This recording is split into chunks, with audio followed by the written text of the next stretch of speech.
The time machine. ये कहानी शुरू होती है सन 1899 से। कोलंबिया यूनिवर्सिटी में हमें एक लेक्चरर दिखाए जाते हैं जिनका नाम डॉक्टर अलेक्जेंडर होता है और इनका सब्जेक्ट होता है इन्वेंशन। हालांकि डॉक्टर अलेक्जेंडर के पास करियर के बहुत से बेहतर ऑप्शन थे। उन्हें अपनी रिसर्च और इन्वेंशन से काफी ज्यादा प्यार होता है, इसलिए उन्होंने ये प्रोफेशन चुना होता है। और डॉक्टर अलेक्जेंडर की एक गर्लफ्रेंड भी होती है जिसका नाम होता है एमा, और वो एमा से बहुत ही ज्यादा प्यार करते हैं। एक रात जब वो एमा के साथ होते हैं तभी वहाँ पे एक चोर आ जाता है जो कि एमा को गोली मार देता है और इस हादसे में एमा की मौत हो जाती है, जिससे कि डॉक्टर अलेक्जेंडर काफी ज्यादा दुखी हो जाते हैं। वो इस सदमे को बर्दाश्त नहीं कर पाते क्योंकि वो काफी ज्यादा टूट चुके हैं। अब डॉक्टर अलेक्जेंडर एक फैसला करते हैं कि वो एक टाइम मशीन बनाएंगे, और वो इस टाइम मशीन को इसलिए बनाते हैं क्योंकि वो पास्ट में जाकर एमा को बचाना चाहते हैं, क्योंकि वो उसके साथ हमेशा के लिए रहना चाहते हैं। और वो इसके लिए दिन रात एक कर देते हैं।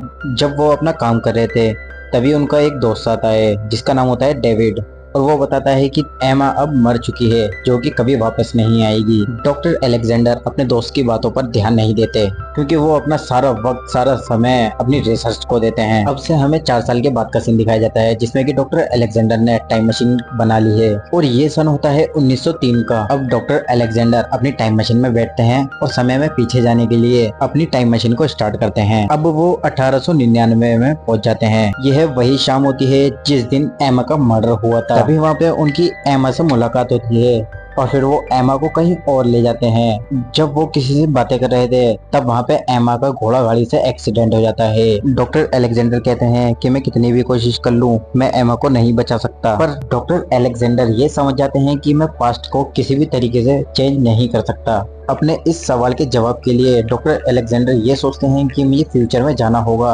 अपने इस सवाल के जवाब पाने के लिए, ताकि मैं एमा को बचा सकूं। अब डॉक्टर अलेक्जेंडर फ्यूचर में जाने के लिए अपनी टाइम मशीन में बैठते हैं। अब वो पहुंच जाते हैं सन 2030 में। फ्यूचर में आने के बाद डॉक्टर अलेक्जेंडर न्यूयॉर्क की पब्लिक लाइब्रेरी में जाते हैं जो कि काफी ज्यादा एडवांस हो चुकी होती है। वो यह जानना चाहते हैं कि अभी साइंस ने कितनी तरक्की की है। अब जब वो लाइब्रेरी में होते हैं तो उन्हें एक कंप्यूटराइज्ड होलोग्राफिक इमेज दिखती है। इस इमेज का नाम होता है बॉक्स 114। डॉक्टर अलेक्जेंडर इस इमेज से पूछते हैं कि क्या टाइम मशीन बन चुकी है। वो इमेज बताती है कि अभी तक इस दुनिया में टाइम मशीन नहीं बनी। डॉक्टर अलेक्जेंडर को यहाँ पे इस चीज का जवाब नहीं मिला होता। वो काफी ज्यादा डिसअपॉइंटेड हो जाते हैं। वो ये फैसला करते हैं कि वो फ्यूचर में जाएंगे। शायद हो सकता है कि फ्यूचर में किसी मानव ने टाइम मशीन का आविष्कार कर लिया हो। डॉक्टर अलेक्जेंडर वक्त में और भी ज्यादा आगे जाते हैं और वो सन 2037 में पहुंच जाते हैं। और इस समय में मानव ने बहुत ही ज्यादा तरक्की कर ली होती है और लोग चांद पर भी रहना शुरू कर देते हैं। चांद पर रहने की वजह से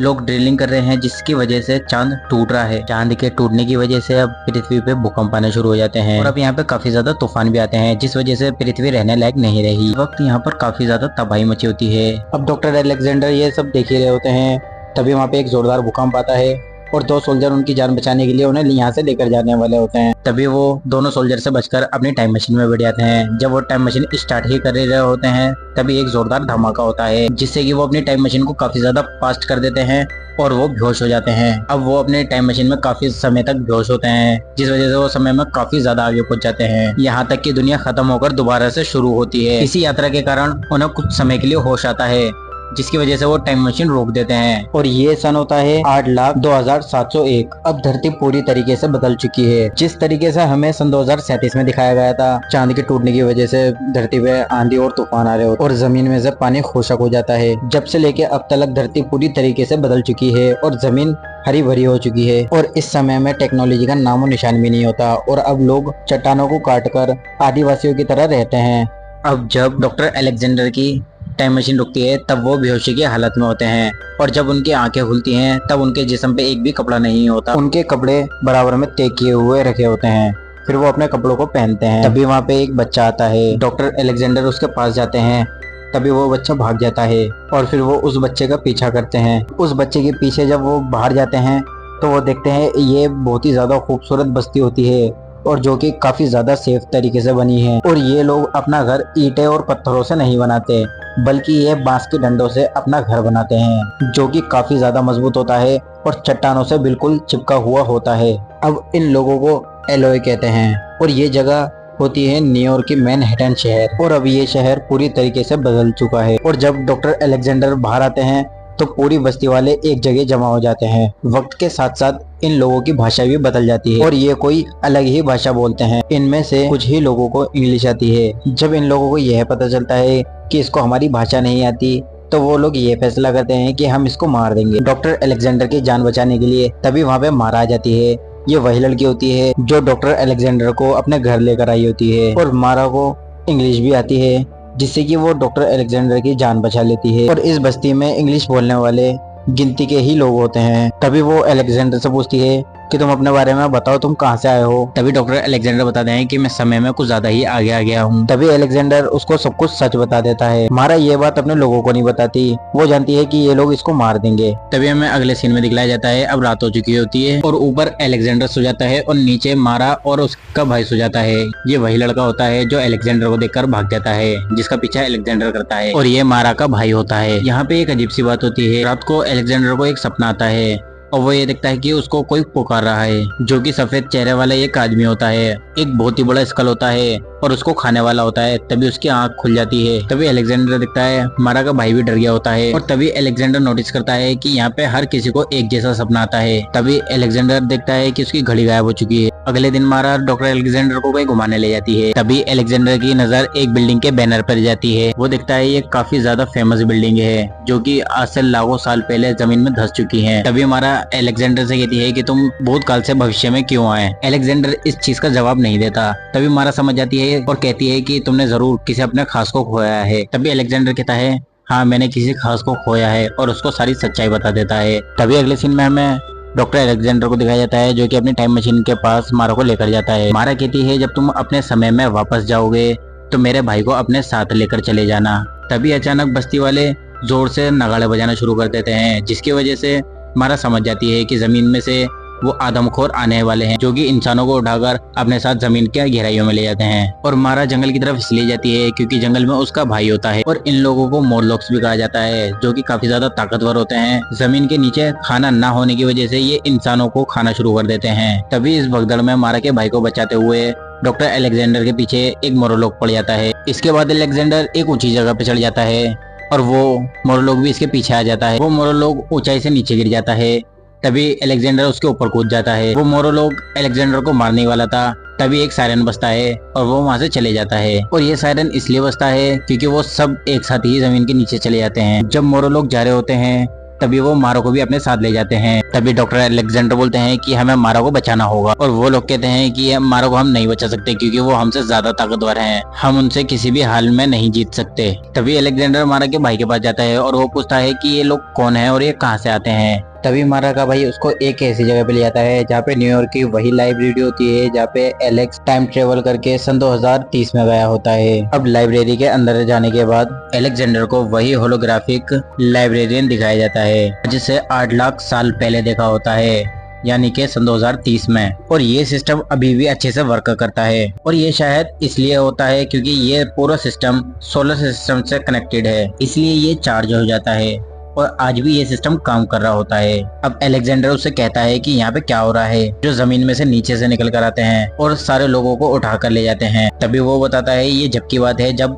चांद टूटा था और कुछ लोग जमीन के नीचे चले गए थे और कुछ लोग ऊपर रह गए थे। जो ऊपर थे उन्हें अलोय कहा जाता है और जो जमीन के नीचे चले गए थे उन्हें मोरलॉक्स कहा जाता है। ये लोग जमीन के नीचे रहने की वजह से मानसिक रूप से कमजोर हो जाते हैं और ये लोग इंसानों को खाकर गुजारा करते हैं। ये भी एक तरीके से इंसान ही होते हैं और ये जमीन से ज्यादा देर बाहर नहीं निकल सकते क्योंकि इन्हें रोशनी बर्दाश्त नहीं होती। और ये लोग जमीन में खाना ना होने की वजह से इंसानों को खाना शुरू कर देते हैं। और अब ये लाइब्रेरियन अलेक्जेंडर को मोरलॉक्स तक जाने का रास्ता बताता है और तभी अलेक्जेंडर को वही दांतों वाली गुफा दिखती है जो कि उसने अपने सपने में देखा होता है। और अब वो मारा के भाई को कहता है कि अब तुम यहाँ से वापस चले जाओ, मैं तुम्हारी बहन को सही सलामत वापस ले आऊंगा। और इसके बाद वो अब गुफा के अंदर चले आता है जहाँ पे वो देखता है कि यहाँ पे बहुत ही ज्यादा कंकाल पड़े होते हैं। यहाँ पे ये भी दिखाया जाता है कि यहाँ पे बहुत बड़ी बड़ी सुरंगें हैं जो एक दूसरे से कनेक्टेड हैं और यहाँ पे बहुत ही बड़ी बड़ी मशीनें चल रही होती हैं जो कि एग्जॉस्ट फैन का काम कर रही होती हैं, जिसके जरिए जमीन के नीचे हवा लेकर आते हैं। और हमें ये भी दिखाया जाता है कि बहुत सारे मोरलॉक्स काम कर रहे होते हैं और इससे हमें ये भी पता चलता है कि इनमें अभी भी दिमाग है। अब जब अलेक्जेंडर आगे बढ़ रहा होता है तभी उसका पैर फिसल जाता है और वो पानी में गिर जाता है और काफी ज्यादा मोरलॉक्स को पता चल जाता है कि यहाँ पे कोई है। तभी उसका हाथ एक मोरलॉक्स पकड़ लेता है और उसे उठा के एक जगह ले जाता है और वहाँ पे मारा भी होती है जिसे एक पिंजरे में बंद किया गया है। और इन सारे मोरलॉक्स का एक बॉस होता है जो कि इन सभी को कंट्रोल कर रहा होता है और ये हूबहू इंसानों की तरह ही दिखता है और इसका फेस पूरी तरीके से वाइट होता है और ये वही होता है जो अलेक्जेंडर के सपने में आया होता है। और वो ये कहता है, मुझे पता है कि तुम टाइम ट्रेवल के थ्रू यहाँ पर आए हो। और वो कहता है कि अब तुम यहाँ से वापस चले जाओ। और वो कहता है कि तुम पास्ट को नहीं बदल सकते। अगर तुम ये सोचते हो कि तुम अपनी गर्लफ्रेंड को बचा लोगे और फ्यूचर में तुम दोनों एक साथ रहोगे, ऐसा नहीं हो सकता।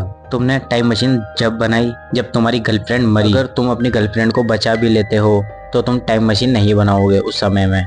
और अगर तुम्हारी टाइम मशीन बनेगी ही नहीं तो तुम पास्ट में जाओगे कैसे? और तुम पास्ट में जाकर कुछ भी चेंज नहीं कर सकते जिससे कि पूरा फ्यूचर चेंज हो जाए। इसको साइंस की भाषा में विरोधाभास कहा जाता है, यानी कि पैराडॉक्स। फिर वो अलेक्जेंडर को कहता है कि अब तुम्हें तुम्हारा जवाब मिल चुका है, अब तुम अपने समय में वापस चले जाओ। और अलेक्जेंडर की टाइम मशीन भी इसी के पास होती है। जब अलेक्जेंडर अपनी टाइम मशीन में बैठता है तब अगले सीन में हमें ये दिखाया जाता है जो उसकी वॉच खोई होती है वो उसी आदमी के पास होती है और वो उसकी घड़ी वापस देने के लिए आता है। तब अलेक्जेंडर अपनी टाइम मशीन चालू कर चुका होता है और इसके बाद अलेक्जेंडर उसको टाइम मशीन के अंदर खींच लेता है और इन दोनों में बड़ी ही जबरदस्त फाइट होती है। पर अलेक्जेंडर उसे नहीं जीत पाता क्योंकि वो बहुत ही ज्यादा ताकतवर होता है और वो अलेक्जेंडर को मारने वाला होता है। तभी अलेक्जेंडर अपनी टाइम मशीन का प्रेशर पाइप तोड़ देता है और सारी प्रेशर उसके मुंह पे चली जाती है जिसकी वजह से वो टाइम मशीन से आधा बाहर हो जाता है। तभी अलेक्जेंडर अपनी टाइम मशीन को फ्यूचर में भेज देता है जिसकी वजह से उसकी आधी बॉडी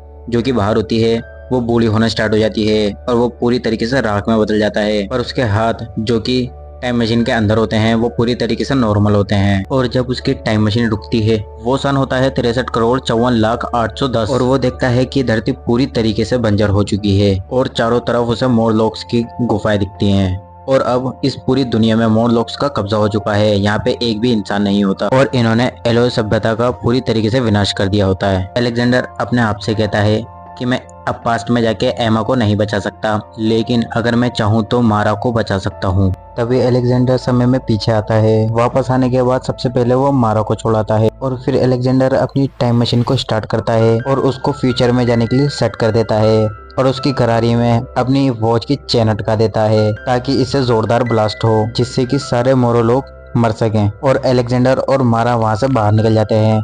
तभी अचानक वहाँ पे एक जोरदार ब्लास्ट होता है जिससे कि सारे मोरो लोग खत्म हो जाते हैं और अलेक्जेंडर और मारा इन दोनों की जान बच जाती है। और मोरोलोग्स की सारी गुफा जो कि एक दूसरे से जुड़ी होती हैं उस वजह से एक भी मोरोलोग जिंदा नहीं होता। अगले सीन में हमें दिखलाया जाता है कि अलेक्जेंडर मारा के पास रुकने का फैसला करता है। अलेक्जेंडर वॉक्स 114 को वहाँ का टीचर बना देता है और वो सारे बच्चों को पढ़ाता है और अलेक्जेंडर इस कल्चर को पूरी तरीके से अपना चुका है। और ये कहानी यहीं पर ही खत्म होती है। Thanks for watching.